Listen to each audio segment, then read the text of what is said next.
రఘురామకృష్ణరాజు గారి కేసులో మరి ఆ విజయపాల్ అరెస్ట్ కావటం జరిగింది. ఆయన సుప్రీంకోర్టు దాకా కూడా వెళ్లి ప్రయత్నం చేశారు, కానీ అక్కడేమి ఎక్కడా కూడా రిలీఫ్ దొరకలేదు. ఈ కేసులో ఇంకా పెద్ద వికెట్లు కూడా పడతాయి అని అంటున్నారండి. నెక్స్ట్ సునీల్ కుమార్ గారు, మరి రామాంజనేయులు గారు, తర్వాత జగన్మోహన్ రెడ్డి గారి గుమ్మం కూడా దాకే అవకాశం ఉంది. ఇదే అలా జరిగే అవకాశం ఉందంటారా? నేను మీరు ఒకసారి వెనక్కి వెళ్తే రఘురామకృష్ణరాజు గారి మీద అటాక్ జరిగిన రోజునే నేను ఒక ఆర్టికల్ రాసా, ఒక వీడియో కూడా రిలీజ్ చేశాను. ఎవళ్ళైతే రఘురామకృష్ణరాజు గారి మీద కస్టోడియల్ వైలెన్స్ చేశారో, కస్టోడియల్ వైలెన్స్ చేసిన ప్రతి ఒక్కళ్ళకి శిక్ష పడక తప్పదు.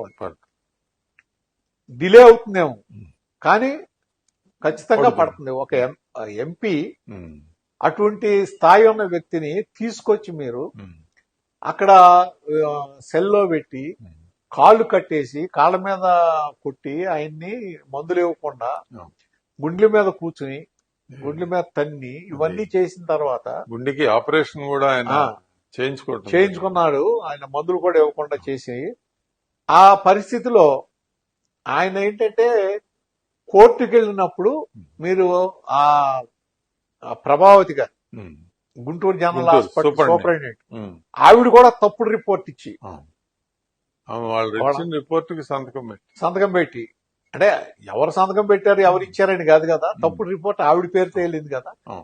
అది కోర్టులోకి వెళ్ళిన తర్వాత ఎప్పుడైతే ఈయన నన్ను కొట్టారు, హింసించారు, నా కాలుకి దెబ్బతగిలింది అన్న తర్వాత అప్పుడు వెంటనే మిలిటరీ కోర్టుకి తీసుకెళ్లమని కనుక చెప్పకుండా ఉండుంటే ఆ మిలిటరీ కోర్టులో మిలిటరీ హాస్పిటల్లో ఆయనకి చర్య వెంటనే తీసుకుని ఈయన్ని కొట్టారు, ఈయన మీద హింస జరిగింది అని కనుక వాళ్ళు రిపోర్ట్ ఇవ్వకుండా ఉండుంటే అసలు ఇక్కడ దాకా వచ్చేది కాదు.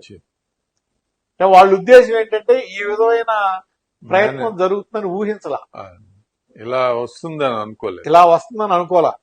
మామూలుగా ఏదో ఆవిడ ఇచ్చేశారు, అయిపోయింది, కోర్టు ఇదవుతుందన్న తర్వాత వెంటనే సుప్రీంకోర్టు ఆయనకి బెయిల్ ఇవ్వటం ఇమ్మీడియట్ గా ఇవన్నీ జరిగిపోయినాయి ఒకదాని తర్వాత ఒకటి. నేను అనేది అది కాదు, ఒక్క ఎంపీ స్థాయి వ్యక్తి మీద పోలీసులు ఎవరండి? వాళ్ళు దేనికి ఉన్నారు? సమాజ రక్షణ కోసం ఉన్నారు, క్రైమ్ జరగకుండా ఉన్నారు. వాళ్లే క్రిమినల్స్ లాగా మారితే దారుణం. వాళ్లే క్రిమినల్స్ లాగా మారి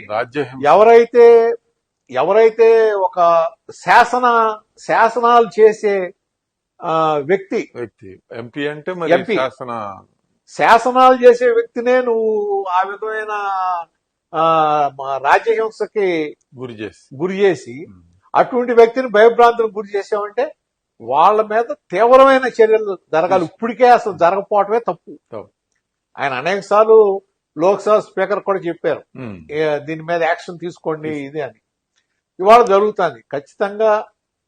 ఇప్పుడు విజయపాల్ నుంచి ఏదో వచ్చినాయి అని అంటున్నారు, కన్ఫెషన్ వచ్చిందని అంటున్నారు. ఎందుకంటే ఇవ్వకపోతే అతను బుక్ అయిపోతాడు పూర్తిగా, 100% అతని మీద పడిపోతుంది. దాని నుంచి బయటికి రావాలి అంటే అతను కన్ఫెషన్ ఇచ్చుంటే మిగిలిన వాళ్ళు కూడా మొత్తం వస్తారు. ఆ వచ్చిన రోజున జగన్మోహన్ రెడ్డి గారి దగ్గరికి వెళ్తుందా వెళ్ళదా అనేది అది వేరే విషయం. కానీ కాకపోతే ఈ మొత్తం ఉన్న ఐపీఎస్ ఆఫీసర్లందరూ మాత్రం దాంట్లో ఇరుక్కుపోతారు, ఇంక్లూడింగ్ ఇది హాస్పిటల్ సూపరింటెండెంట్ ప్రభావతి కూడా చర్యలు స్టార్ట్ అయ్యే మొత్తం ఖచ్చితంగా అందరి మీద అందరికీ శిక్షలు పడతాయి దీంట్లో.